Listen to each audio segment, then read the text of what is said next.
Ribhoi Sinat College kabadan ha sites ning Ribhoi District kabala itu da ka nehu bat ka embos ka court admission na ka benta ki samla buli ki bakwa ban pendam ya ka 10+2 ha ka arts bat ka Bachelor of Arts ya ki jingte ba kambnya pila ban pun ha ki ni ki number pra hinyo pra nuat henriu kendai pra lani pra iwe la iwe kendai hinyo kendai san pra le shibun kum shi benta bandang pensyai halor ka jing koridor ban ais nam bandang penklan bat ban penslori ki ba ban ais nam katanat ka kot ka kya jong ka sarkar jilla ka Meghalaya Directorate of Health Service ka Meghalaya AIDS Control Society Meghalaya Health Mission ka jingya tray rengkat bat ka Terumo Blood and Cell Technologies menta ka sngi ka laipo tarik jemang kala Pynlong ya ka program strengthening of blood ecosystem bala Pynlong ha parish hall Nongpoh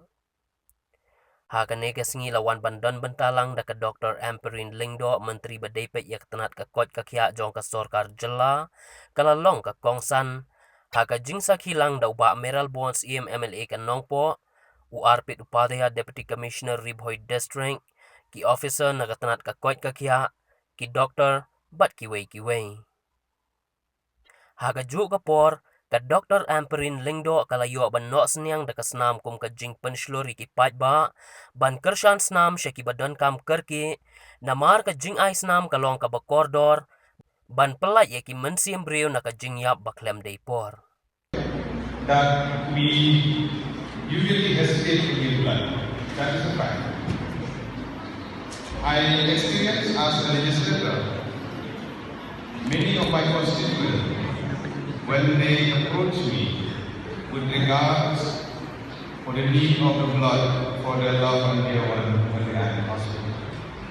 I used to ask them, why don't you donate blood?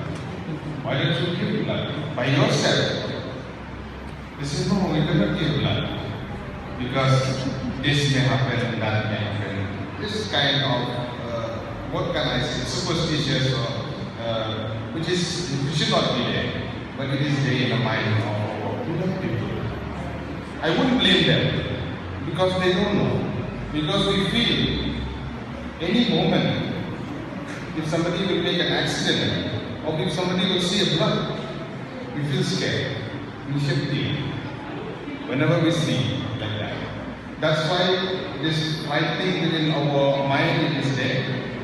And this it infused in our thinking that it is not healthy to give blood for any of our people, especially in the rural area.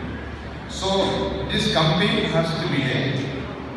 It has to reach out to the people at large that we should understand by giving blood. We are not wasting anything, but we are going to gain many things for all of them. Blood, in swine, in pang, in crow, na maungipi kani the concept ni change. Ni day ban penkela yang kata kajing mundur bi. Bon sen na nakibahin ni hasen tuwi ki kopang, ayen hasen tuwi. Lada ais nam nakibahin kan nang kamha kan nang kumpot kloy yang itu ki kopang.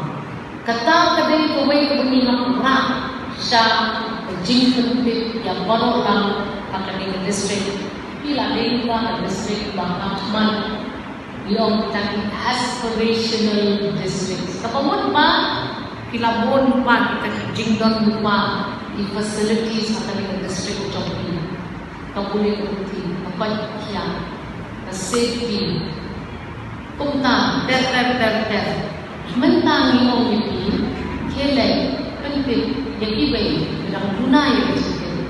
Balapan ai, Snam, kadai, jing ai, jing in, yang ibai. Tang nak kanita, jing ai, jing untuk nak kanit, nak kipok itu yang Ribhoi District, Pynlong away the districts, iban sedang yang kanit the good practice.